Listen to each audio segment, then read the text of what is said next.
What's going on? What's going on, Patriots? You just locked in the Hood Politics, where we always keep it 100. I'm your host, Jake, and y'all already know on this channel we cut straight through the BS, get straight to the policies and issues that hit us close to home. We talk about everything from elections to national debates, all the way up to political podcasts. And we start each and every one of them off sending out our thoughts and prayers. And we're going to keep in our thoughts and prayers the 14 fallen from that UPS crash, man, especially that beautiful baby girl, man. Oh, that hurt my heart when I seen that. And we also gonna keep in our prayers that fallen officer, Mr. Roger Smith, and his family and friends, man. And also the family and friends of those who haven't been found yet. And I'm gonna have to go do an update on that, see what's going on with that, yo.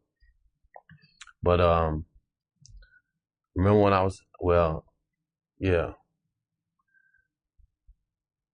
First of all, this video is for educational purposes and entertainment purposes only. You know what I mean? But yeah, it seems like, man, America is not the same country that it used to be. America is not the country that I grew up in. And I'm a little disappointed. You know, I'm being honest. I'm a lot disappointed. It's like we're being invaded. It's like we're being overran. You know what I mean? With all this migration. It's like we're being overran. And these people don't share our values, our cultural values. And they're not trying to assimilate to our cultural values. They don't care about our cultural values. And that's what's disheartening. You want to come to my country, you want to plant your flag, and you want to do your own thing. That's not acceptable, not to me. And it wouldn't be acceptable if we went to their country and didn't try to assimilate. You know what I'm saying? And I'm talking about Muslims, I'm talking about Arabs, I'm talking about Somalians. But this one is about Somalians because this is close to home to me. Very, very close to home to me because I'm from this area, exact area where he at. I'm from the Twin Cities, you know what I'm saying? And the Twin Cities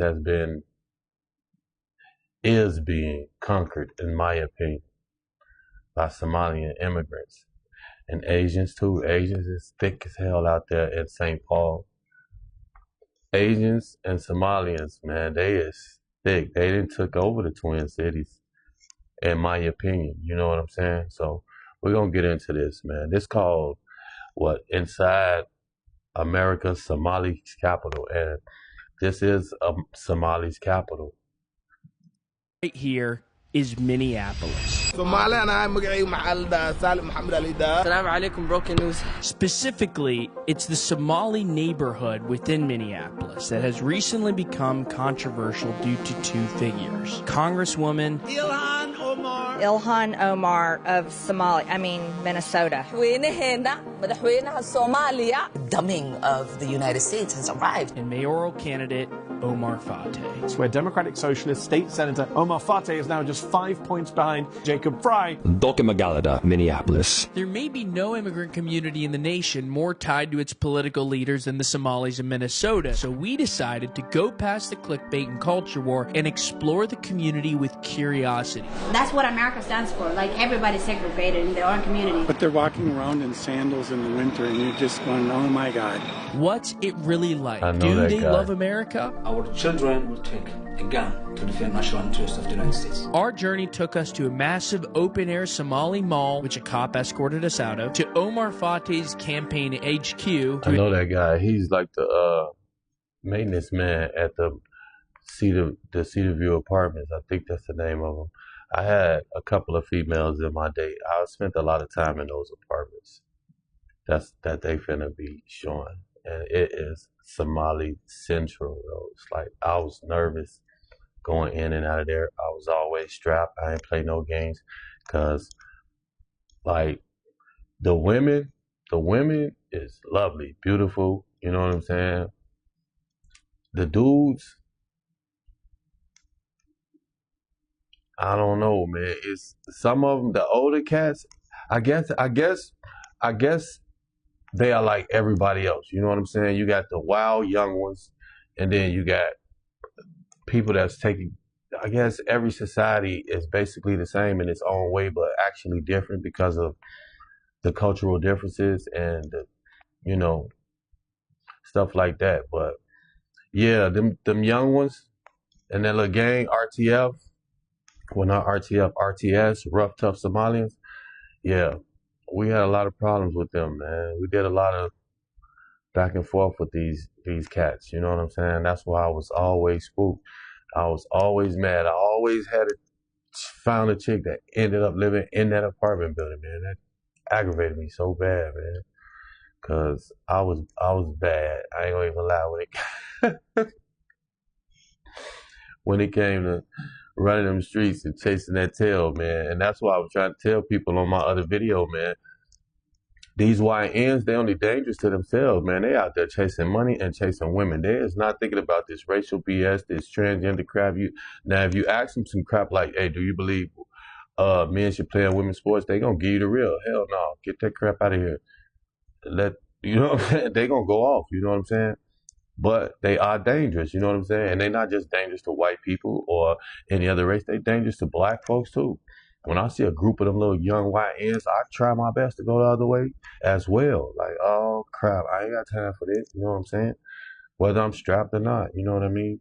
But, yeah, I always had a chick, man, and that ended up living in that freaking apartment building, man. And if you ain't Somalian, and you a black person, you're a young black YN, yeah, that's a dangerous spot for you, man, coming in at 3, 4 in the morning.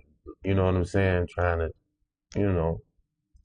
The studio where we interviewed Somalia's parliamentarian who actually lives in Minnesota. Come with us to Minneapolis. We in Minneapolis, man. Murder-Appolis, bitch, get in tune. That was not the greeting we expected when we pulled into Cedar Riverside. Misconception in my eyes would be that Somali community are a threat. No. Before Somali, we're Muslim. And Somali people that are real Muslims that are on their deen and on their way, peaceful. 3 mosques just in walking distance right now. And I can't vouch for that. You know what I'm saying? A lot of Somalians are peaceful. Most Somalians are peaceful. You know what I'm saying? Just like most black folks and most white folks are peaceful. But the difference is they are from a country, a war-torn country. You know what I'm saying? So getting down on somebody in a ruthless way, I'm going to put it like that to keep it family friendly. Getting down on somebody in a ruthless and vicious way is nothing to them. You know, as an American will have a second thought, like, I probably shouldn't, you know. But they'll be like, you know what I'm saying. You know what I'm getting at. You know what I'm saying? And that's not all of them. It's just the little young wild ones, you know, who be out there, you know, gang banging and selling their little cot, whatever the hell, this little drug they be having, you know what I mean? But it's so beautiful that you can just take your feet and just walk to the mosque. Everything's easy over here. I asked Salim how he ended up in Minneapolis, and he told us that he was actually born in Kenya, which many Somalis fled to after its government collapse in 1991. Obviously, I'm an immigrant, but at the end of the day, this country welcomed me. For my family to strive in this country, I'm glad and I'm thankful. But Salim then fell into hot water in South Dakota, where he was charged for murder. To this day, if you Google my name, Sioux Falls, you're going to see murder. It's called defamation of character for real. I missed the birth of my niece. Something you didn't do. Something I didn't even do. Yeah. I feel like I got a little story to tell too. My name's Salim Muhammad, man, and I ain't not a murderer. Yeah, well, dude, I'm glad at least you're out now, and hopefully you get justice. Justice been served, but to who? We left Salim and turned the corner where we saw the fire he referenced, and also tried to interview some locals. We're trying to figure out what happened. Yeah, we have I told you, Do you know what happened? Well, do you know what happened? happened got here. no problem with it, man. What They with surprised it. us was how many They are Somalis with we the met who shits. moved to Minneapolis from other Excuse states. There's my really been French. a second migration to Minneapolis for But they is Somalis. with First to it. America, and then concentrating there. One of the Somalis who's done just that is Omar Fateh. And see, that's what worries me. You know, most of them are peaceful, you know. I'm not even gonna sit here, stunt in front, and even lie to you. You know what I mean?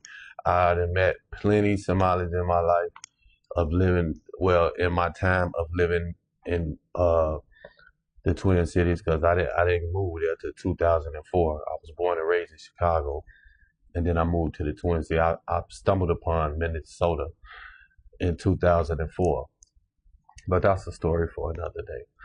But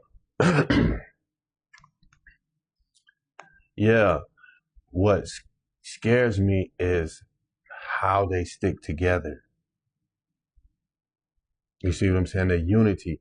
That's the problem. The problem is you migrate over here and y'all build this whole community. You know what I mean? And y'all peaceful and you got your rowdy ones, but y'all all stick together. Let me give you an example of what I'm talking about. Like on on the south side of Minneapolis, they have a mall.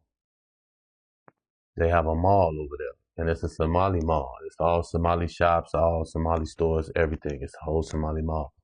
So, you know, they doing their business out there, and behind that mall is some houses.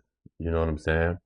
One of my partners lived in his house right behind the mall, and he had been having problems with the Somalians out there, you know, standing out there selling their little dope and doing whatever they was doing, you know what I mean? So, long story short, he kept telling them, you know, y'all can't stay here, y'all can't be standing out here with the bam, you know what I mean? You don't know nobody in the building.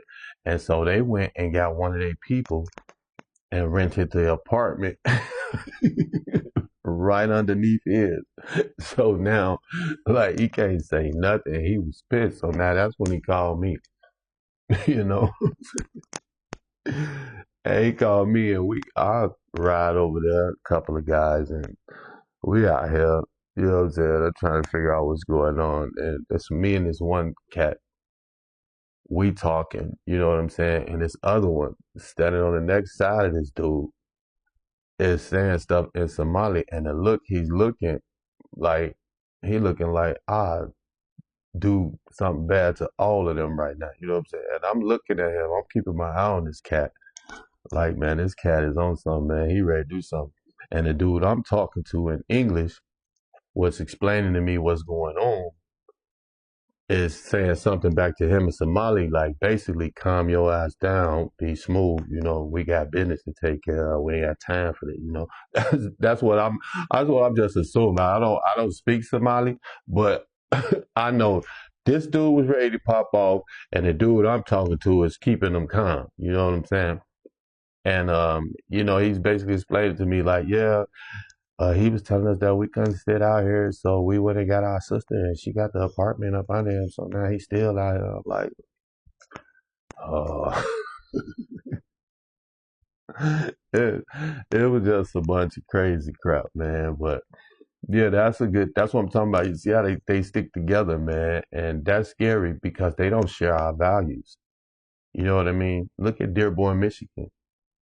You got the Muslim population over there, how they stick together. Like, that is not good for all of these little countries. America is not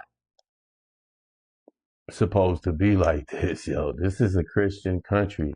We don't have time for Sharia law or none of that. I'm sorry, this is a Christian country. And I want it to stay a Christian country. And right now, it look like we are losing our Christianity in this country.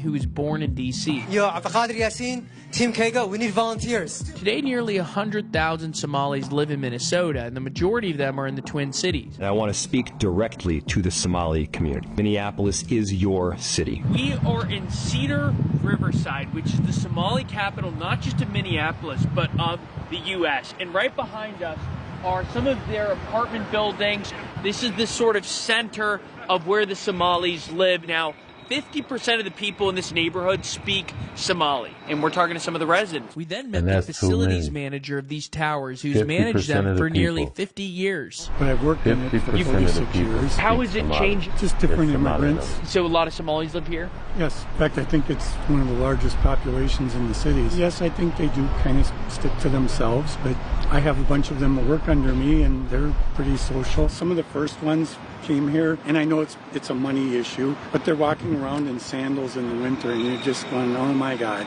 But they came here. Once they got established here, then they follow each other. So they want to be with people that speak the same language, and it has changed a lot. There's several bars that used to have live music, the last of which just closed a few weeks ago, and the Somali East African people have been buying those buildings up for daycare centers, mosques, and various things. So the neighborhood's changed a lot, but I consider it an evolution. This Omar Fateh, who's running for mayor, do you have an opinion on him? Not a real positive one, but you like Jacob Fry? Better than I like Omar. Yeah. It was during this conversation that we actually saw Omar Fateh. Oh my goodness, I think that's Omar Fateh right there. We gotta go try to interview him. How are you? Nice to meet you. We didn't want to shove the camera in his face, so we asked him for an interview, then later implored his campaign team to talk to us. Unfortunately, no luck. Everywhere we looked in this area, we saw Omar Fateh signs, and his popularity has enraged the right, including Trump's Deputy Chief of Staff, Stephen Miller, and other conservative voices who consider him a travesty. Well, the Democrat Party has become a party that aids and encourages violence. Fateh has indeed made a number of controversial claims. The greatest domestic threat facing the United States comes from, quote, specifically those who advocate for the superiority of the white race. But he's not the only Somali politician who's done that. Congresswoman Ilhan Omar, who was elected to Congress alongside AOC in 2018, has invited much controversy herself. Our country should be more fearful of white men, because they are actually causing most of the deaths within this country. Yeah, there is nothing more up than to completely pretend that his words have not been recorded. These people are full of You know, I met the head of Somalia, did you know that? And I suggested that maybe he'd like to take her back, and he didn't want it. Now, while Somalis remain a minority in Minneapolis, Ilhan Omar and Fateh have both struck alliances with white progressives, making them a formidable force. But sometimes this alliance has proven unwieldy, like with gender ideology in schools. Somali parents demanded their kids be pulled out of gender classes. One mom told the school board, "We believe that we have a sacred obligation to teach the principles of our faith to our children without being undermined by the schools." This caused one school board member to cry and tell the Somali women that the queer community has been so good to them. We kept walking around looking for interviews and then stumbled upon an 8th grader playing basketball on one of its courts. Do you want to play one-on-one? Yeah. No, we're cutting that. Get the back. Went off. Is it 3?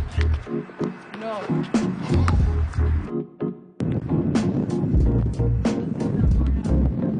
Bro, you just winded the hell out of me. How do you like living here? It's good. It's still dangerous. I mean, because if you look online, it's going to say there's like a lot of crime and stuff, but it's really just chill out here. We have a lot of programs.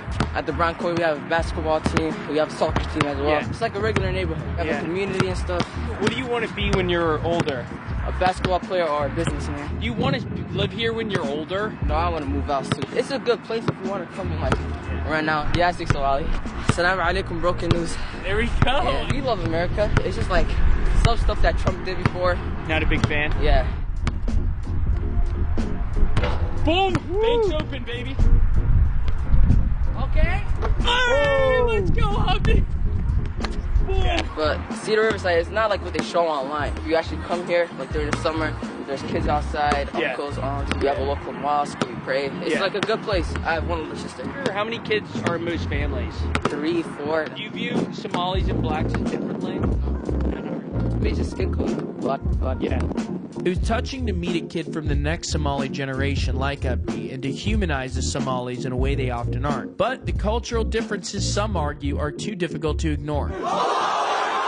The Cedar Riverside neighborhood has changed enormously in recent years. All right, so you'll see a ton of now closed businesses in this neighborhood, like this bar here. So there are a bunch of bars that have closed down. This used to be a Scandinavian neighborhood, and now because of the Somali majority population, they don't make as much sense. But it wasn't just in Cedar Riverside that the Somalis lived. We next visited the massive open-air Somali mall just a few miles away, where we had a little snack. By the way, if you're enjoying this video, please make sure to subscribe. It's the mall I was just talking about. My guy lived right directly behind this mall. It's a block right behind this mall, and it's a bunch of houses on there. He stayed right in the first house, right directly behind this mall.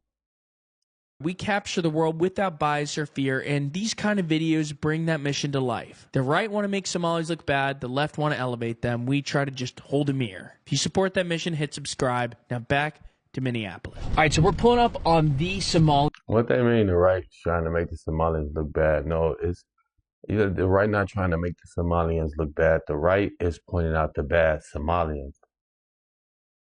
like Ilhan Omar and what's his name, Omar Fete, whatever his name is, man.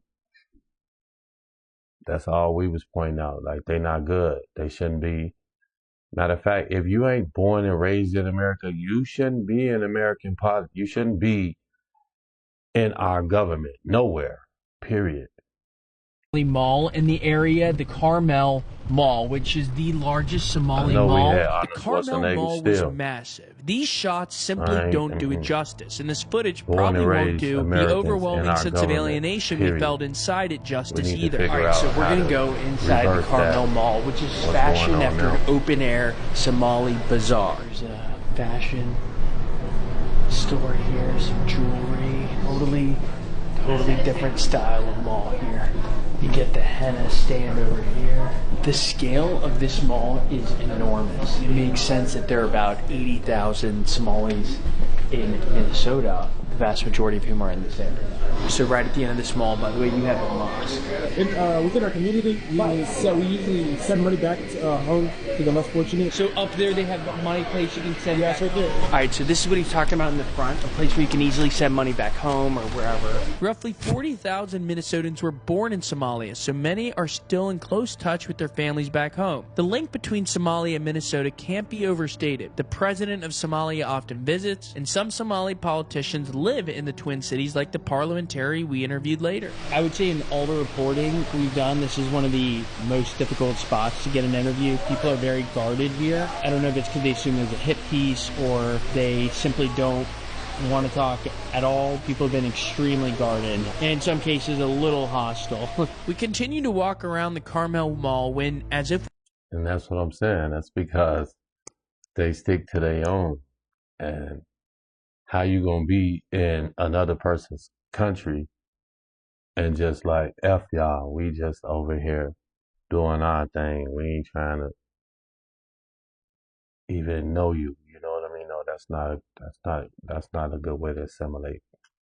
We weren't out of place enough already. A cop came to escort us to building management. Yeah, it's great to do. We do this all over the country. Yes, I told the camera. Oh, you saw the camera? Yeah.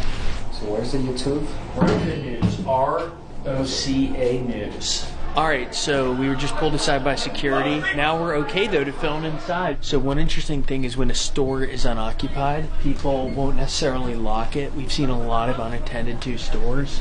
So it's clearly like a high-trust community here, and we're the only two white guys in all 4 floors of this. It's very unique. So here's an open eating area, Somali flag, and Palestine flag. So they got a couple new style of pizzas I've never seen. The odd cock Pizza. I don't know how to say that. The Hilib Jakal ala Makan. Different kinds of pizza. So behind us on the rooftop of the cafeteria, you can see the Somali flag. Some people, at least on social media, talked about how it's very similar to the new Minnesota flag. And so they wondered if there might have been some overlap there. Others say that's ridiculous. But that was a topic of conversation. A couple recent polls, somewhere around half of Minnesotans said they wanted to keep the old flag. We then interviewed a woman entrepreneur from Somalia who had some fascinating insights. I moved from Sweden 5 years ago. What brought me? I came here because there was already Somali community established. So I said, okay, let me go there so that I can start my business. Somali community are like huge supporters for each other. The white Americans around, are they friendly? Are they not? I know none of them. When I was coming to America for the first time, I was carrying a Swedish passport and I was black and hijabi, you know? And the officers in the immigration, they were like, they probably were expecting a Viking. That's what America stands for. Like everybody's segregated in their own community. White people are with white people. Somali people are with Somali people. That's what America is. That is a lie.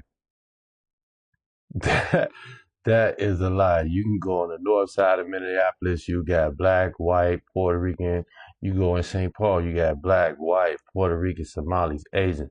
That's a lie. No, that group in that area they stick to themselves. That's the truth. I'm from there. You can't lie to me, baby girl, talking about whites stick with whites and blacks stick with blacks. Come on, man. Minnesota is the most interracial couple having babies all over the place. Ain't no group in Minnesota except Asians and Somalians. And not even Asians. Asians is having black babies now. You know what I mean? So, as far, in my opinion, they are the only group, just that area of Somalians. You know what I'm saying? The other Somalians that's in like St. Paul and everything, they social. They know everybody. We go to their stores. Come here, you start your own community, and you stay with your community. So people normally in America are not very fond of strangers. I think they just don't want to speak with somebody that don't share maybe the same beliefs. It's helping each and every Somali person. We have over 600 businesses, and 95% of those businesses are women businesses. But what I can tell you, Somali women are those who build the entire Somalia. Is there a conflict between Ilhan Omar's progressive views and conservative Muslim teaching? When it comes to us, basically my view, no. But then I don't know how somebody else can view her. I just applaud her. We love her. Like as black, African, Somali, Muslim, women, I look up to her, definitely. She is what every black Muslim hijabi woman wanna be. What do you do here in this business? We basically do money transfer, and a lot of people come back home. That's the truth. You see all these people, old women that don't even speak good English, work. Every morning they wake up and they open their businesses and they welcome people and they sell. Everybody's just here to pursue their American dream. I came at an early age and I have never thought of leaving my religion or my culture, but I always embrace whatever culture I come to. The first time that I came to America, I have to identify myself as a black person. I have never seen anywhere in the world, and I have lived so many places in the world. I think America is the one that encourages people to identify and segregate people and put people in different boxes, and I think that is what America encourages. Somali people, they never felt like they were fully African or fully black or fully Arab. They always say, I am Somali. Some of them identify themselves as Arab people. Some of them identify themselves as black people. And here they have to put themselves in a box. So that's what I have. No, baby. Over here, the left and the Democrats put people in the box. We say we are American.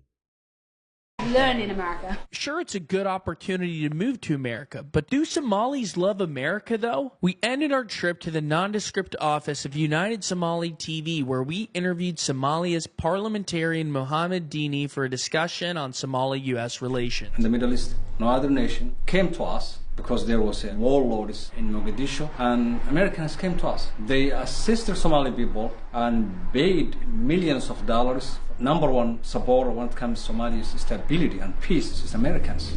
Indeed, the U.S. came to Somalia's defense after its government collapsed in 1991, welcoming tens of thousands of Somali refugees in the 90s thanks to Clinton and then later Bush. We also aided the Somalis in the war that followed the collapse, including in 1993 for the Battle of Mogadishu as depicted in Black Hawk Down. We got a Black Hawk Down, we got a Black Hawk Down. And a lot of people will say, oh, maybe they don't love times. America, but you're saying that's not at all the case. That's not the case. And I'm representing a state called Puntland. I had that video game, man. Black Hawk Down video game. I had that video game, man. And it is fun, yo. I'm not even gonna lie. It is the exact thing that happened in the movie that happened over there in Somalia for Black Hawk Down. Like, that was an amazing game to play. I need to find that game again, yo. We have been fighting ISIS. The only backer who supported us, Americans. Somalis came in Minnesota or in the United States in 1993. When there was a famine, President Bush sent U.S. military to Somalia. The reason was to save the starving people. I appreciate that. Somali Americans belong to this great nation. Somalis in America, again and again, love United States of America. They want to defend American value. Any rhetoric statements or negative words doesn't represent one ethnicity. Somali Americans, they are in the military, they are in healthcare industry, they are teachers, they are policemen and women. Anything that hurts the image of our community is unacceptable to us. I'm Somali American. American is paid billions of dollars since 1960. So that's the ideology and mentality. So forget about someone who is a TikToker saying Somalis, they are not belonging to American dream.